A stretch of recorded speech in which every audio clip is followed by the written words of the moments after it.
Coucou Booktube, je te retrouve, oui, comme ça, et sans montage, pas d'intro, pas d'outro, rien du tout aujourd'hui. Pourquoi? Parce que j'avais envie de vous faire une vidéo vraiment sans filtre, sans cut, sans rien, pour qu'en fait, je vous montre vraiment la réalité des choses, et vraiment me livrer à vous sur tout ce que je ne vous ai jamais dit ou très peu dit sur, depuis que je suis dans ce monde-là et depuis que c'est mon métier au niveau de la création de contenu littéraire ainsi que du côté auteur. Tout en me préparant avec vous parce que justement après j'ai un call juste après pour Earthshot pour ceux qui savent, donc voilà, et puis aussi vous montrer sans filtre une vraie peau, une vraie ci, une vraie ça, parce qu'aussi je trouve que les réseaux sociaux ont bousillé littéralement l'image de la vraie vie en fait, tout simplement de notre image personnelle, de notre image physique. Donc voilà, littéralement. Alors il y aura peut-être 2-3 cuts, ce sera juste à des moments où j'estomperai mon make-up et que ça fera vraiment trop long parce que j'ai pas non plus envie que vous me regardiez pendant une minute tapoter avec mon push-push. Mais je trouvais ça intéressant en vrai de faire ça sans rien en fait, genre juste comme ça. Carrément, regardez, il me manque un faux ongle, on est vraiment en mode naturel peinture, ici nature peinture. Donc voilà, je trouvais ça hyper intéressant et c'est un format un peu journal de bord. Ce sera un petit format que je ferai de temps en temps quand j'en ressens le besoin. Et je trouve ça trop cool en vrai. Donc dites-moi dans les commentaires si ça vous intéresse que j'en fasse toute une série carrément de journal de bord. Je suis un peu dans d'autres endroits différents et je me pose pendant 20 minutes, je vous parle. Dites-moi si ça vous hype ou pas. Et puis si ça vous hype pas, c'est grave ok en vrai de vrai. ça fait un peu chier quoi. Mais, mais c'est ok.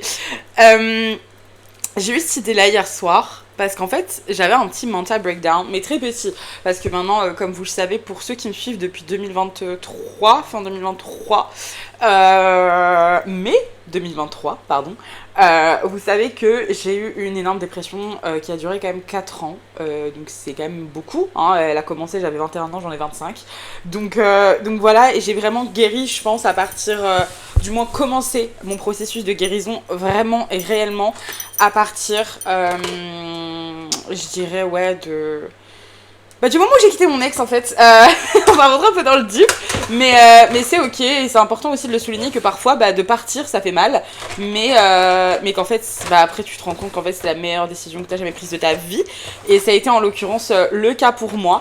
Je cherche mon concealer que je ne trouve pas, et c'est un peu chiant visiblement, mais voilà, désolée. Je m'excuse, ça me stresse en fait qu'il n'y ait pas de montage, parce qu'il faut que j'essaye de laisser le moins de blanc possible, ce qui va être très compliqué parce que l'histoire de mes vidéos c'est à base de donc voilà, c'est un petit défi aussi que je me lance, de savoir combler le vide sans mettre des mots comme ça, des machins. Et en fait, voilà, ça recommence. Comme je vous ai dit, voilà, j'étais dans une vraie dépression, c'était vraiment... Mais... maintenant c'est obsédant, pardon. Oh, y a pas de montage, ça me stresse. Shit. En fait, littéralement, j'ai vécu une relation de 5 ans qui a été un enfer, hein, littéralement. Voilà, donc très heureuse de ne plus être dedans. Je revis visiblement, comme vous le savez maintenant j'ai un nouveau conjoint, mais que j'essaye d'exposer légèrement parfois quand c'est marrant, comme vous le savez, parce que j'ai envie aussi de me protéger, parce qu'imagine ça marche pas, flemme en fait de vous attacher à quelqu'un entre guillemets. Donc c'est important aussi de se préserver sur ça, mais c'est vrai que j'ai vachement évolué parce que comme vous le savez, toute l'année 2024, et même 2025 en soi, avant la fin 2025, je ne pouvais absolument pas sortir de chez moi, c'est-à-dire faire aucun événement littéraire, ne rien faire. J'étais vraiment dépourvue de toute activité sociale parce qu'en fait pendant 4 ans, pendant ma dépression, je suis restée enfermée chez moi. Je faisais tout de chez moi, je faisais tout. Je n'avais aucune interaction, c'est-à-dire même aller chercher mes cigarettes, ne fumez pas, aller au boulanger, je commandais. Genre j'étais terrifiée en fait d'avoir ne serait-ce que mettre un pied dehors, et c'était vraiment horrible parce que mentalement ça m'a détruite en fait de voir tous mes amis, tout le monde vivre normalement en fait globalement, parce que la vingtaine c'est censé être le truc où tu profites, et là actuellement pendant un moment j'ai eu l'impression que j'avais loupé 4 ans de ma vie, ce qui est horrible comme sentiment. Je pense que si vous l'avez déjà vécu c'est horrible, mais on se rend compte en fait, je me suis rendu compte dans une vidéo que j'avais vu passer sur les réseaux, d'une meuf qui disait mais en fait on a tellement de temps parce qu'on n'est même pas encore à 25 ans, à l'âge qu'ils avaient dans la première saison de Friends. Genre, je sais pas si vous captez ce que je veux dire. Genre, je suis en snap. C'est trop bizarre, y a pas de montage. Et c'est vrai que quand je me suis dit ça, putain, je me suis dit, ah ouais, quand même. Genre, c'est vrai que bah, en fait, j'ai même pas l'âge de Monica et Rachel au tout début de la saison 1 de Friends, quoi. Donc en fait, on a tout le temps dans nos vies, et je pense qu'on se met trop la pression sur ça aussi. Je pense aussi d'un côté, il faut pas que je prenne ma dépression comme un truc qui a été horrible, parce qu'en fait, elle m'a apporté beaucoup de choses. Elle m'a apporté beaucoup, j'ai énormément grandi aussi, sur ma manière de penser, sur ma manière de voir les choses, sur ma force intérieure et mon courage aussi. Et puis aussi sur un tri de mes fréquentations, sur plein de choses qui font que, où tu te rends compte avec du recul que bah en fait t'étais pas bien et c'est ok totalement. Je me suis fait suivre par des médecins, j'ai pris des traitements et c'est une béquille, encore une fois. Ne vous sentez jamais mal de prendre des médicaments pour la dépression. En l'occurrence, moi c'était pas vraiment une dépression profonde, c'était plus une anxio-dépression, une dépression qui est liée à l'anxiété en fait, tout simplement, parce que j'ai une anxiété généralisée depuis que je suis toute petite, et du coup, bah c'est vrai que là, c'était vraiment plus vivable, quoi, c'était des crises de panique à ne plus en voir le bout, enfin c'était affreux, et je remercierai jamais assez, s'ils ont le temps de regarder la vidéo, parce que je sais qu'ils la regardent souvent quand même, Antoine, Nono et Hilario, parce qu'ils ont vraiment été un soutien, genre ils m'ont jamais laissé, ils m'en ont jamais voulu, quand... et parce que je suis honnête avec vous, hein, vraiment, je raconte toute ma vie ici, je m'en fous. Mais il m'est arrivé de leur mentir. Par exemple, pour ouais, je peux pas venir à tel événement, à tel ci, parce que j'ai ci, j'ai ça. Mais parce qu'en fait, j'avais tellement honte de littéralement devoir leur dire qu'en fait je rechutais et que j'étais encore pas bien en fait. Et c'est horrible, hein. Et quand t'as des amis comme ça qui ont compris et qui t'ont fait voir un peu qu'en mode t'as pas à te cacher de nous, c'est la meilleure chose possible au niveau d'amitié. Et je vous souhaite vraiment de trouver des personnes qui sauront parfois vous booster d'un bon coup de pied au cul, hein, c'est le cas de le dire, et vous dire mais meuf en fait genre là c'est plus possible, là tu vas te bouger, là je te le dis tu viendras, si tu fais des crises c'est pas grave mais tu vas venir en fait, tu vas prendre ce putain de train. Et c'est littéralement ce que Antoine me faisait à chaque fois que j'avais peur ou que j'hésitais de venir. Et maintenant quand il voit que maintenant j'ai plus besoin trop de ça et tout, il est trop content et je suis trop fière de le rendre fier aussi. Mais c'est vrai que de pouvoir enfin vivre comme tout le monde, d'aller aux événements comme tout le monde, de profiter avec les potes comme tout le monde, de vivre les opportunités littéralement que je n'avais pas pu faire pendant des années comme tout le monde, genre c'est incroyable. Et aussi je suis contente de moi parce que je trouve que par exemple même quand vous jumpez dans une nouvelle relation juste après une ancienne qui est visiblement longue, c'est très compliqué de pas remettre ses traumas sur l'autre personne. Vous voyez ce que je veux dire? Genre j'ai pas envie par exemple que je me remette en couple et que mon mec devienne littéralement le souffre-douleur de mes traumas passés, parce que c'est clairement pas à quoi il a besoin dans sa vie. Genre c'est pas fait pour ça en fait les gens, c'est pas no punching ball. Donc en fait je me suis vraiment dit est-ce que je quitte l'appart dans lequel j'étais avec cet ex, où j'ai vécu plein de traumas, où je voyais dans plein d'endroits de la maison, vous savez, vous avez des flashbacks et vous vous revoyez pleurer ou être au plus bas. Et en fait, je me suis dit non, je vais rester dans cet appart, je vais le changer, le pimper, le faire comme je l'ai jamais fait. Et en fait, je me suis dit, j'y reste jusqu'à que je veuille partir ailleurs, par exemple au Canada ou des choses comme ça, pour en fait me dire je me soigne dans l'endroit où je suis tombée malade. Et ça c'est encore plus une force je trouve. Alors c'est ok de partir de l'endroit qui nous a rendu malade objectivement et effectivement, chacun on n'a pas la même vision des choses, et moi en fait je voulais vraiment rester dans l'endroit où je suis tombée malade, parce que je me suis dit si j'arrive à rester ici je peux tout faire. En fait c'est que genre vraiment j'ai confronté mon problème en face et genre je peux tout faire. I'm so ready for everything. Et genre vraiment du coup, premier événement littéraire que j'ai fait après 2024, parce que 2024 c'est allé, j'arrivais à sortir encore, c'est du coup l'événement de Nox avec le hockey et tout que j'avais fait avec du coup tous les garçons. On était moi, Bella, Hilario, Nono, Antoine, on était vraiment tous ensemble. Et j'étais choquée de comment ça allait. Genre en vrai, j'y suis allée les gars, j'avais de la fièvre carrément. Alors qu'avant je me serais dit j'ai de la fièvre, je vais mourir, parce que mon anxiété vient aussi surtout de l'hypocondrie. Je suis très hypocondriaque au niveau de la santé, parce qu'en fait dans ma famille j'ai eu plein de gens malades et du coup ça crée des traumas, surtout quand t'es gamin, de te dire en fait on peut tous mourir tout le temps, enfin c'est horrible genre.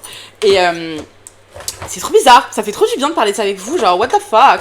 Et j'espère que ça vous saoule pas, vous me dites en commentaire, hein. Au pire vous me dites ferme ta gueule en vrai de vrai, genre shut up, tu me saoules genre.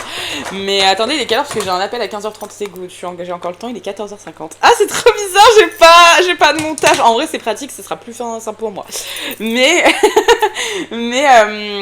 mais du coup ouais, et en fait cette soirée je me suis dit mais c'est ça en fait, voilà.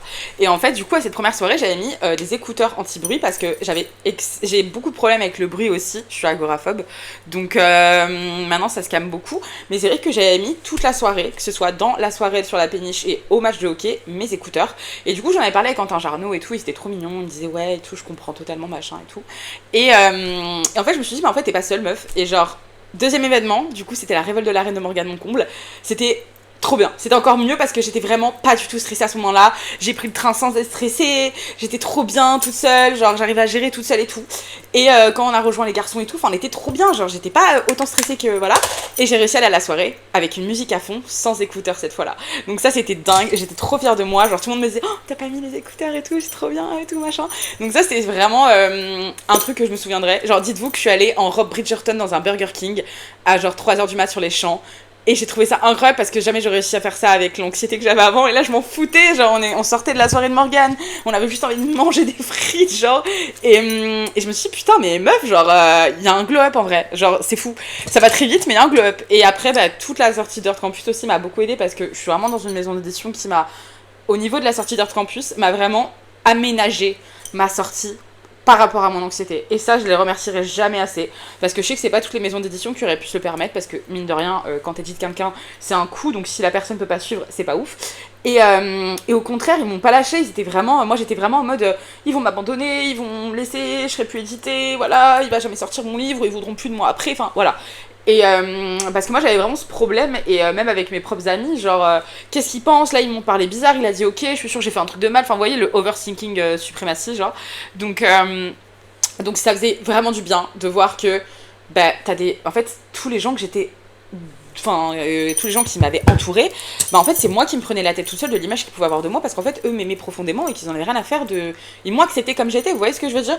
Donc en fait c'est vraiment nous et nous-mêmes qui nous mettons une pression de dingue à nous dire je vais pas être acceptée, on va littéralement dire ça sur moi, parler sur mon dos. Alors bien sûr il y a forcément des gens qui ont parlé derrière moi, mais ça maintenant j'en ai vraiment rien à foutre, et je pense que c'est les réseaux sociaux justement qui m'ont immunisée sur la pensée d'autrui, parce qu'en fait quand t'as 150 et quelques mille abonnés, que sur Insta t'as 90 000 et que t'es H24 médiatisé partout, etc.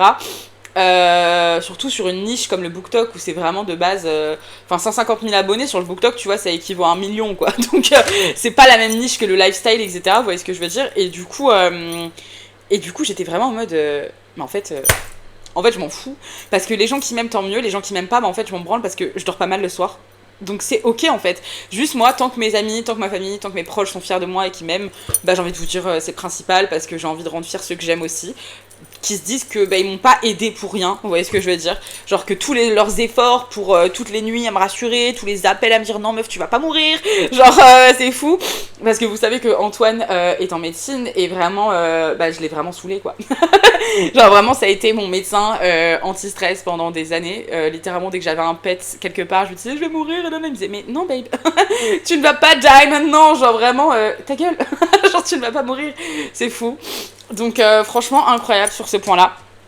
Ensuite, il y a eu donc la sortie d'Earth Campus, comme vous le savez, et il y a eu le FDL de cette année, et le FDL de cette année, j'y suis allée finger in the nose, et j'étais tellement fière, parce que je suis en mode, mais gars, pourquoi parfois je stresse pour aller juste dans ma rue? Et là, je suis au FDL à Paname, il y a genre, je sais pas combien de milliers de personnes autour de moi, je me faisais arrêter toutes les 2 secondes. Sincèrement, au FDL, on n'a pas pu vraiment profiter en tant que lecteur, et après, c'est pas votre faute, parce que bah, c'est normal, vous nous voyez, c'est la seule fois où vous avez des occasions pour beaucoup de nous voir aussi, donc nous, ça nous fait trop du bien. Mais par exemple, vous voyez, genre, il y a des fois où je pouvais pas aller aux toilettes parce qu'en fait, j'avais la main sur la poignée et on m'harcelait de, de photos. Mais c'est trop cool, je vais pas m'en plaindre du tout. C'est juste que quand t'as envie de pisser et que t'as la vessie qui va exploser, t'es en mode waouh, waouh, waouh, waouh, genre s'il vous plaît, je vais me faire pipi dessus. Mais les gens étaient tellement bienveillants, tellement gentils, des mots et des pleurs que je n'oublierai jamais. Vous m'avez soigné hein, aussi, vous m'avez vraiment, vraiment, vraiment soigné. Vous vous rendez pas compte à quel point, peut-être que. On se rend pas compte, nous, de l'impact qu'on a sur vous, mais vous vous rendez encore moins compte de l'impact que vous avez sur nous. Parce que sans vous, la team, de me montrer qu'en fait, je suis vue et entendue, et que bah, parfois ma personnalité peut déranger et d'autres non, bah, en fait, je me suis dit, mais waouh, genre c'est dingue, guys. En vrai, c'est... I'm gonna cry, but that's crazy. Genre vraiment, c'est dingue de se dire qu'en fait, tu peux apporter à ton échelle du bien à autrui comme ça, et que à travers des livres, à travers des vidéos, à travers un peu ma folie, parce que je suis un peu tarée, on le sait tous, y a qu'à me suivre pour le savoir, mais Et je me suis dit, waouh! Genre, il y a des gens, ils sont là, ils tremblent en me voyant, alors que c'est moi qui suis stressée de les voir. Vous voyez ce que je veux dire? Genre, il y en a qui faisaient des crises d'angoisse et ça me faisait trop de peine, mais je m'étais dit, en fait, mais ça me fait du bien de voir qu'ils se sont reconnus en mes écrits, où j'ai vraiment mis en avant l'anxiété et que ça a pu les aider aussi. Là, faut vraiment que j'arrive à combler les blancs parce que j'arrive pas à parler quand je fais ça. Attendez, je vais faire ça vite fait, c'est pas grave. C'est horrible de savoir qu'il n'y a pas de montage, je suis pas aussi fluide que d'habitude, mais c'est ok. Et carrément, je sais même pas ce que j'ai oublié dans mon make-up là. Attendez. Genre, ouais, par contre, ça c'est incroyable. En fait, je pense que le BookTok, on se rend pas compte au niveau de la niche que c'est sur TikTok et même sur Instagram au niveau de la niche que c'est. Mais sachez déjà que ça brasse tellement de thunes, c'est une dinguerie. Hein. Les gens qui vous diront que le BookTok ça brasse pas d'argent, que les gens ne brassent pas d'argent grâce à nous, genre les maisons d'édition et tout, c'est du fake. Parce que vraiment, sachez qu'on rapporte tellement d'argent, même vous, la team, les lecteurs, vous rapportez tellement d'argent à faire la promo des choses, à ça. Et en vrai, moi, je vous dois vraiment le succès d'Earth Campus parce que je le dois certes à moi-même parce que je l'ai écrit. Je le dois en partie à la maison d'édition parce qu'ils ont été incroyables et qu'ils ont vraiment géré, qu'ils ont tout donné pour ma sortie, mais je le dois principalement en tout premier à vous. Parce que... Oui, attendez, excusez-moi, il n'y a pas de souci. Je le dois à vous parce qu'en fait, c'est vous les lecteurs. C'est vous derrière qui lisez. C'est vous qui achetez le livre. C'est vous qui en faites des revues. C'est vous qui le chroniquez. C'est vous qui en faites la pub. C'est vous qui littéralement le faites vivre en fait. C'est grâce à vous que Earth Campus vit encore après bientôt 10 mois de vie. Genre, il va avoir 1 an dans 2 mois. Genre, vous vous rendez compte de la dinguerie? 1 an dans 2 mois. Hello, what's going on? Genre, guys, je me rends pas compte qu'il est aussi vieux. Il est so old. Genre, vraiment, il est vintage. Je peux pas. Mais du coup, voilà. Mais... incroyable. Et quand vraiment on m'a appelé le premier soir de la sortie de Earth Campus et qu'on m'a dit meuf, t'écris le 2 maintenant. Et j'ai fait meuf, parce que c'était mon éditrice du coup qui m'a envoyé ce message. Et je t'en mode mais oui, mais merci. Et du coup je t'en mode tu vois, genre c'est fou. Et puis même de voir la satisfaction de mes parents, genre de ma famille, genre c'est trop dingue. On s'est grave rapprochés aussi grâce à ça. Parce que du coup, quand j'étais avec mon ex, je me suis grave éloignée de ma famille, de tout le monde, parce qu'en fait tu t'éloignes de tout, visiblement, quand t'es dans une relation toxique. Et en fait tu t'éloignes de tout, donc c'est sûr que genre... et vice versa, parce que je pense qu'aussi on a tous les deux nos torts dans la relation. Après je dirais pas qu'il y en a plus, mais voilà, je pense que dans tous les cas, quand une relation devient toxique, après les deux s'aiment plus. Voilà, moi je vais pas mentir, je pense qu'à la fin je n'aimais plus cette personne. Et je pense que lui aussi, et c'est totalement ok, et c'est la vie, c'est comme ça. Et tu vois, tu te dis parfois, en fait, toute rencontre a une durée de vie, et c'est grave ok en fait, c'est juste qu'il faut le comprendre et pas rester dans le déni de on peut arranger les choses quand les choses peuvent pas s'arranger. Et quand j'ai rencontré mon copain actuel, j'étais vraiment en mode dans un truc de... genre, waouh, c'est ça vraiment une relation saine en fait. Ce que je n'avais quasiment jamais eu dans ma vie. Je l'ai eu une seule fois. Donc c'était compliqué sur 25 ans de vie de se dire putain, c'est intéressant de voir qu'en fait un mec, genre, il est mignon, il est sincère, il est voilà. Et quand tu vois par exemple que mon mec c'était genre tu portes pas les sacs, t'es une princesse, tu veux mes chaussures dans la rue si t'as mal au talon. Enfin, vous voyez, c'est ce genre de mec. C'est le princess treatment everywhere. Donc c'est incroyable. Et puis quelqu'un qui te protège aussi, qui s'intéresse vraiment à ce que tu fais. Genre moi je sais que mon copain, comme vous le voyez, je le mets beaucoup dans les vidéos parce qu'en fait il s'intéresse lui-même. C'est lui qui trouve toutes les idées de vidéos d'ailleurs. C'est pas moi, c'est vraiment lui qui trouve les idées, qui les marque dans ses notes. Il me dit ouais demain on tourne ça, je suis ok, d'accord. Donc c'est trop cool. Puis c'est bien entendu avec mes amis aussi, donc c'est rassurant. Il s'entend vraiment à merveille avec ma famille, donc ça fait vraiment du bien de voir que ma famille ne fait pas semblant, parce qu'à l'époque pour mon ex c'était un peu le cas. Pour moi, je pense aussi c'était pas pour éviter de me blesser, et ce que j'entends totalement. Mais voilà, je pense que en fait vous l'avez vu aussi cette dernière année, que j'ai retrouvé ma lumière petit à petit sur les réseaux, et que si vous comparez mes vidéos de 2025, début 2025, et les vidéos de 2024 à celles d'aujourd'hui, vous voyez vraiment même sur mon visage que j'étais éteinte, j'avais un regard éteint quoi, et c'est horrible mais d'un côté je suis heureuse d'être passée par là, parce que sans la dépression, sachez que je ne serais jamais sur le BookTok, je n'aurais jamais été autrice, parce que tout simplement quand j'étais petite j'écrivais beaucoup, je lisais également, mais une fois que l'adolescence est passée, vous voyez, il y a ce truc de bon, mais t'es adolescente, t'es un peu en crise, tu veux faire autre chose que de lire des livres, quoi. Du coup, bah, j'ai jamais repris. Après, j'avais fini toutes les sagas After et tout, les Calendar Girls. Enfin, à l'époque, j'étais vraiment dans ça, Another Story of Bad Boys, les Hunger Games et tout. Donc, j'avais tout lu ça, les Divergentes, tout ça. Et en fait, bah, je m'étais dit, non, mais enfin, t'écris pour le plaisir, mais tu t'en feras jamais ton métier parce que clairement, enfin, ça n'arrivera jamais.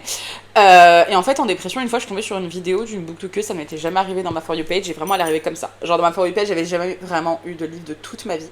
Et là, d'un coup, bizarrement, le pire soir de ma vie, où je suis vraiment en PLS, je fais que pleurer. Parce qu'il y a vraiment une période, la team, où vraiment, je pense, enfin, pour ceux qui comprennent pas l'anxiété, il y a une période carrément où j'ai appelé les hôpitaux psychiatriques pour leur dire de m'interner parce que j'étais totalement tarée. J'étais persuadée d'être folle parce qu'en fait, quand ton cerveau a trop d'anxiété et qu'il se crée trop de faux symptômes, parce que moi c'était ça en fait, le problème de mon stress, c'est qu'il me faisait des faux symptômes. Attendez, je finis mes sourcils parce que ça c'est vraiment le truc horrible. Il me faisait des faux symptômes en fait, des faux symptômes, genre je me faisais toute seule des voix dans ma tête, je faisais plein de trucs toute seule pour me persuader au fond. Et le pire, c'est que j'étais consciente que c'était vraiment ma propre voix à moi qui faisait semblant de faire des voix. Vous voyez ce que je veux dire? Enfin, c'était horrible. Genre là, vraiment, je vous dis tout. Hein. C'est fou là, parce que là, ça fait 20 minutes, mais je me livre de malade. Donc c'est un peu... Mais c'est ok. Et en fait, genre quand le médecin m'a dit, parce que je les appelais des nuits et des nuits, Samu les pauvres, hein, vraiment je m'excuse, parce qu'il y avait vraiment d'autres urgences bien plus vitales que ça, et moi j'étais là à pleurer comme une conne pour des choses qui n'existent pas, mais en soi, enfin c'est normal, hein, on peut pas s'en rendre compte sur le coup. Mais eux-mêmes me disaient en fait déjà, madame, être fou ce n'est pas une maladie, et deuxièmement, quelqu'un qui est fou, entre guillemets, ne se rendra jamais compte qu'il est fou. Donc, non, vous n'êtes pas dans un état psychiatrique qui nécessite une prise en charge. À la limite, pour l'anxiété, si vous voulez, vous pouvez aller en maison de repos, des choses comme ça, mais vous n'avez pas de pathologie psychiatrique qui nécessite ça parce que vous n'en rendriez même pas, enfin, vous vous rendriez même pas compte que vous avez ce problème en fait. Et ça m'a fait vraiment un tilt en mode, ouais, c'est vrai. Tu vois, et pour tous ceux qui en souffrent, parce que je sais que je suis pas la seule, bah voilà, peut-être que cette vidéo peut aussi vous aider, parce que là je parle vraiment sans filtre, donc c'est hyper important pour moi. Ah là là, attendez. Il y aura peut-être 2-3 cuts. En vrai de vrai. En vrai de vrai. C'est horrible, j'ai l'impression que je vous fais chier, sans montage, c'est horrible. Ah, au secours. Sans montage, je me sens mal. À l'aide, j'essaie de parler pour combler le vide. Et je rate ma bouche. C'est ok. Attendez. Hop. Ah. Ah. Et puis la go, elle fait des onomatopées pour essayer de combler, quoi. C'est fou, ça. Normalement, je mets un peu au coin comme ça. Et oui, moi, je fais mes lèvres au liner, la team au liner marron de chez NYX. Voilà, le même truc que je mets sur mes sourcils. Parce que ça tient toute la journée. Et c'est grâce à ça que vous me demandez tout le temps, c'est quoi ton combo lèvres? Bah, c'est ça, voilà. Voilà la team, on n'est pas des gens qui achètent 50 produits pour le même endroit. Pour moi, je pars du principe que ça me sert pour les yeux, les sourcils et les lèvres. Je l'ai pour 2 mois et c'est good. Et du coup, voilà. Rouge à lèvres, on va mettre quoi? On va mettre celui que je mets tout le temps en ce moment, le nude, parce que je suis dans ma phase un peu... Un peu nude, hein, finalement. Je sais pas où il est. Ça me fait un peu chier, quoi, finalement aussi. Où est-ce que t'es? Gros bâtard. YouTube, tu me censures pas, hein. D'accord? Parce que je vois que tu me censures souvent. Donc voilà. Mais où il est? Mais voilà. Finalement, voilà. Ça me fait chier, quoi. Il est pas au fond, là? Non. Where is he? Je l'ai remis là. Non, là, c'est mes rouges. Rien à voir. Ben, j'ai perdu mon rouge à lèvres, alors je m'en suis servi hier. That's not okay, but okay, if you want. Ça m'embête un peu, ça me fait chier, quoi. Mais Système D, si vous connaissiez pas, je suis une petite aparté sur la santé mentale et sur ma vie, mais regardez, Système D, faut juste que je trouve un fard qui peut matcher avec mon rouge à lèvres. Je pense que je vais prendre le Rose Pink, il est comment lui? Je sais pas si... Ah, trop rose. Il me faut un truc un peu clair mais marronné si c'est possible. J'en ai pas sur cette palette. Et sur celle-là, ça part en tuto make-up, hein, rien à voir. Euh, sur celle-là, ça peut faire Beloved, ça s'appelle. Et en fait, ah, ouais, ça va être canon. Trust the process. Arrêtez de me regarder comme ça. Je vous vois à travers votre écran, là, sur votre télé, sur votre bigot. Je vous vois me juger. Hop. Hop. Et après, on finira avec le gloss. Et en fait, le gloss, bah, ça va tout faire, mais je le mettrai après, pas en vidéo, parce que je suis fumeuse, donc je fume avant de travailler dehors. Du coup, bah, je fumerai après. Donc, je vais essayer au pire. Attendez, c'est quoi celui-là? Je me souvenais pas que j'avais ça. Ah, mais il est plus... il est plus truqué. Et on me l'a volé. Enfin, mon mec m'a volé mon crayon, taille crayon, là. Ah. Et en fait, après, quand je vais mettre le gloss, ça va tout bien mélanger, ça va être trop beau. Ah, mais je sais ce que je vais mettre, attendez. Normalement, j'ai un rouge à lèvres un peu de la couleur qu'il me faut. Et du coup, vu qu'il est un peu gras... Ah.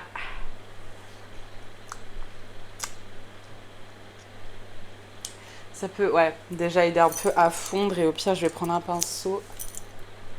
Ah non! J'ai pris mon pinceau à lighter comme une conne. Non, en tous les cas, oh là là, mais non, en fait, voilà, drame en direct, pas de montage. Je dois laisser ça, c'est le but, hein. Je dois laisser, je dois pas craquer.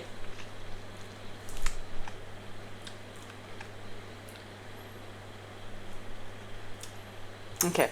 Et après, avec le gloss, trust the process, ce sera beau. Et du coup, voilà. Et en gros, bon, ça, c'est mon parcours un peu de ces dernières années. Qui était pas simple, mais en vrai qui était très enrichissant sur ma personne, sur ma perception des choses. Et comme je vous ai dit, moi qui pensais en fait que 25 ans c'était rater sa vie, que ça y est c'était fini, en fait ta gueule Lisa, à 25 ans t'as écrit un putain de best-seller. T'en as un deuxième qui va sortir, voire peut-être d'autres, on sait pas.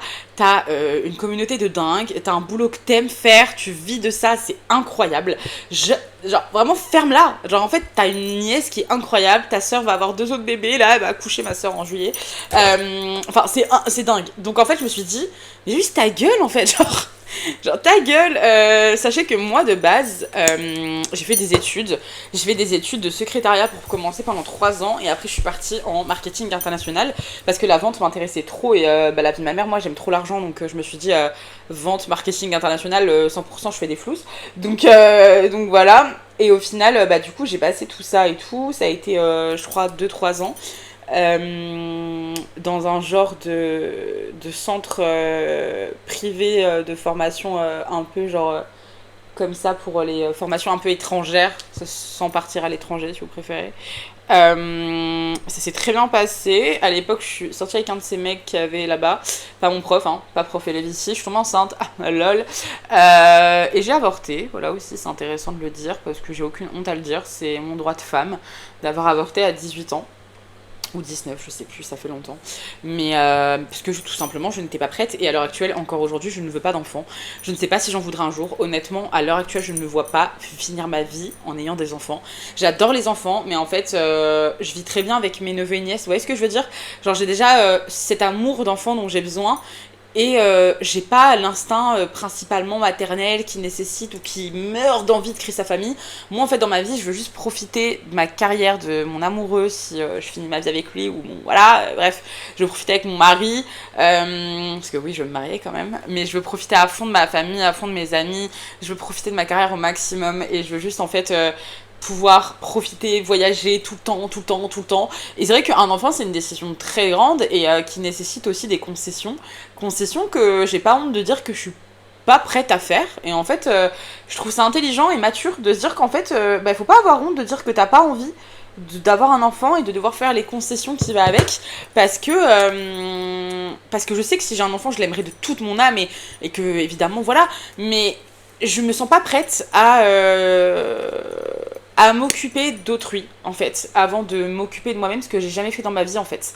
Donc quand t'as passé toute ta vie même très très jeune, moi j'ai commencé à travailler, j'avais 14 ans, je travaillais au black, c'est pas bien, mais parce que je viens d'une famille qui n'est pas non plus la plus riche du monde et il fallait aussi que je puisse avoir des sous, donc je travaillais dans des vignes, enfin j'ai fait plein de trucs en usine de tomates, enfin des choses comme ça vous voyez, et du coup ben en fait, ça m'a fait me rendre compte que je me suis jamais vraiment réellement occupée de moi en priorité.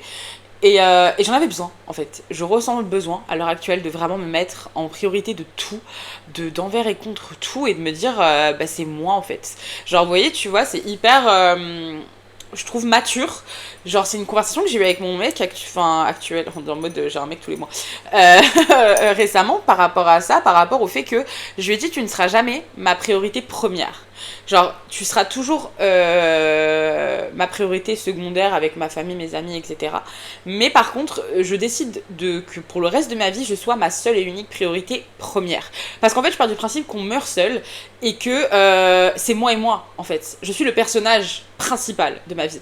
Donc si je mets toutes mes pensées, tout mon cerveau va envers mon conjoint, je pourrais jamais avancer parce qu'en fait bah déjà c'est pas sain, je trouve, c'est pas du tout sain. Moi-même mon copain, je lui ai dit je veux vraiment pas être ta priorité number one, même si bon lui s'il pouvait que je le sois la number one je le serais, mais moi aussi. Mais c'est juste que qu'en fait je trouve ça mature de se dire bah c'est nous avant, en fait c'est nous, c'est notre propre bien-être avant. C'est pour ça que je trouve ça hyper sain de pouvoir en parler avec cette personne et qui comprennent surtout. C'est vraiment enrichissant et ça fait un bien, guys, de se sentir compris. C'est incroyable. Alors peut-être que des gens pensent pas comme moi et n'hésitez pas à me le dire dans les commentaires. Ça se trouve, je passe pour une grosse connasse, mais c'est ok. On a combien de temps là?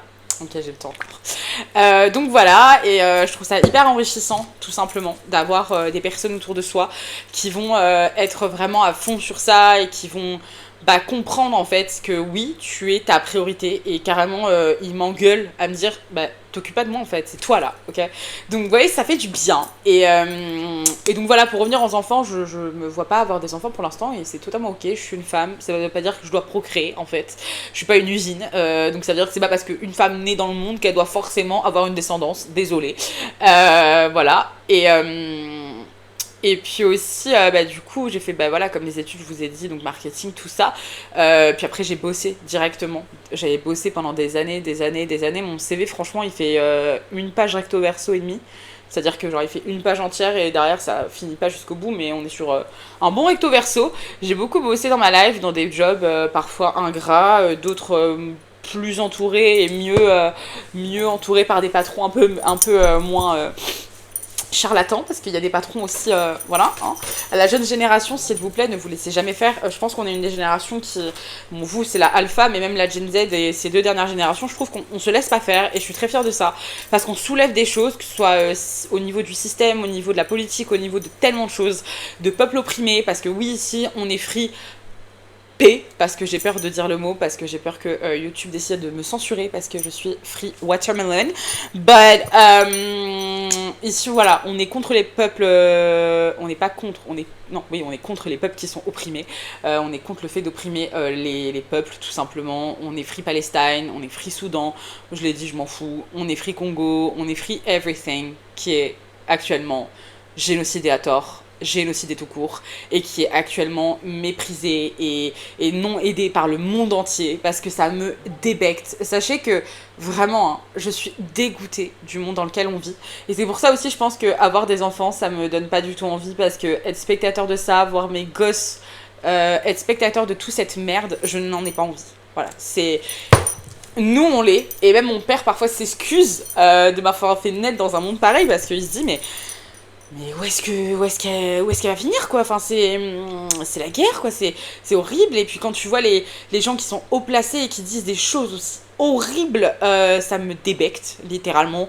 Le racisme, voire en 2026 que ça continue, et même dans le monde littéraire, au niveau des auteurs, des autrices, et des lectrices aussi, c'est juste ignoble, et je vous dis shame on you. La seule honte, ce n'est pas les gens opprimés, c'est vous, et vous, les racistes, les fachos, les harceleurs, les misogynes, les V, les agresseurs, les P, tout ce que vous voulez, vous méritez la prison et la castration aussi, les hommes, hein, parce que les hommes, la vérité, on en parlera dans des livres, mais les hommes hétéros cis, évidemment, je fais pas de généralité, je suis pas du genre à dire, je suis pas misandre, sachez-le, parce qu'encore une fois, je trouve que ça va contre notre combat aussi féministe, c'est d'être égal à l'homme, donc je trouve ça vraiment bah en fait je trouve qu'on n'est pas cohérent entre guillemets. Je peux comprendre que beaucoup soient misantes personnellement, étant déjà c'est très personnel tout ce que j'ai. Waouh. J'ai déjà été atteinte de violence, d'agression, de plein de choses.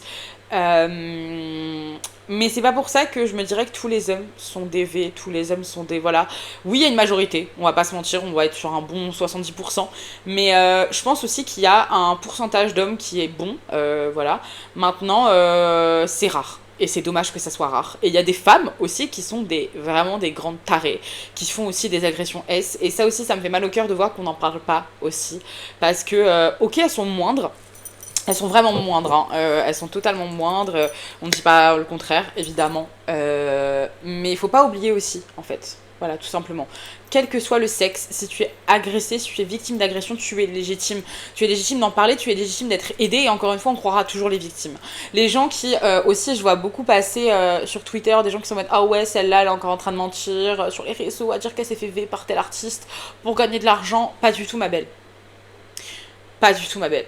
En fait, il n'y a rien de stylé à dire que tu t'es fait V. Il n'y a rien d'agréable à annoncer au monde entier que tu t'es fait V. Il n'y a rien de tout ça. Donc, qu'on laisse les victimes en paix faire et trouver le courage déjà qu'ils ont eu, que ce soit il ou elle ou yel, d'avoir eu le courage et la force mentale qu'il faut avoir pour parler d'agression, qu'elle soit récente ou non. Quand t'as déjà une police et une justice qui est vraiment très complexe en France et qui est vraiment nulle, on va pas se mentir, parce que bon, quand des policiers te regardent et te disent ouais mais regarde comment t'es habillée, et parfois c'est même des femmes et que tu te dis wow girl, the girlhood is not for you, genre vraiment c'est affreux. Donc voilà, n'oubliez jamais ça, que toujours croire les victimes, ne jamais minimiser le ressenti de chacun. C'est hyper important de laisser le temps aussi à ces gens-là de s'exprimer s'ils n'ont pas envie de vous en parler forcément. Imaginons c'est une amie à vous, votre meilleure amie ou votre soeur ou votre frère ou n'importe qui vous dit qu'elle n'a pas envie de vous en parler, ne le prenez jamais mal parce que c'est vraiment quelque chose qui est propre à chacun, au niveau du temps et au niveau du timing auquel tu vas réussir à te livrer sur ça. Voilà, c'est important, je trouve que c'est un sujet qui était aussi important à aborder. Évidemment, dans les prochaines vidéos et séries, je pense que j'en ferai une par mois ou dès que j'en ressens le besoin, en fait, on va même pas se prendre la tête. C'est vraiment le concept, sans prise de tête, sans montage, 36 minutes sans montage, la team. Donc là, vous avez de quoi écouter, voilà, vous prenez un petit snack, encore une fois, vous écoutez ça le soir, en mode podcast, vous faites ce que vous voulez. Mais bon, voilà, je suis désolée qu'il n'y ait pas de coupure, mais je trouvais ça un peu plus vrai, un peu moins faux, et au moins vous voyez toutes mes émotions, vous voyez tout ce que je veux dire. Et puis voilà. Mais en tout cas, merci de m'avoir écouté. Ça m'a fait un bien de dingue. Ça fait vraiment du bien de vous parler comme ça face cam, sans aucun artifice à part le roi Merlin qui est sur mon visage. Mais sinon, franchement, ça fait un bien de dingue. Donc merci pour le temps que vous aurez pris, si vous l'avez pris à regarder ça, à repartager, à commenter, à mettre la petite cloche, à vous abonner, parce qu'on est 5000 aujourd'hui et c'est dingue. Donc merci beaucoup. Je vous invite encore une fois à me rejoindre sur les autres réseaux, Lisa Blossom Books partout, sur Instagram, sur TikTok, c'est Elle Blossom Author, sur Wattpad. Enfin voilà, merci. Je sais pas combien de temps cette vidéo va me mettre à poster parce que 37 minutes, c'est vraiment la plus longue de ma chaîne actuellement. Mais c'est ok. Et voilà, je vous fais des gros bisous, je vous aime énormément et mais encore merci pour tout. Et là, je vais vous montrer un petit secret, ce que je fais, ce que vous voyez pas quand je monte mes vidéos, la team. C'est le moment miniature. Et ça, je le fais sur mes vidéos TikTok aussi, si vous faites attention et que vous me connaissez. Parce que si vous me connaissez pas, je vous parle plus. Mais en gros, à chaque fois, regardez, là, je vais faire ma miniature. Voilà. Je vais faire plusieurs pauses.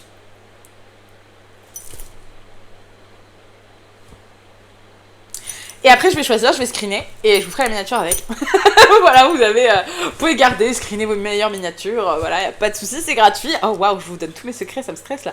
Mais voilà, je vous fais des bisous. Je vous aime très très fort et on se voit très vite. Bye!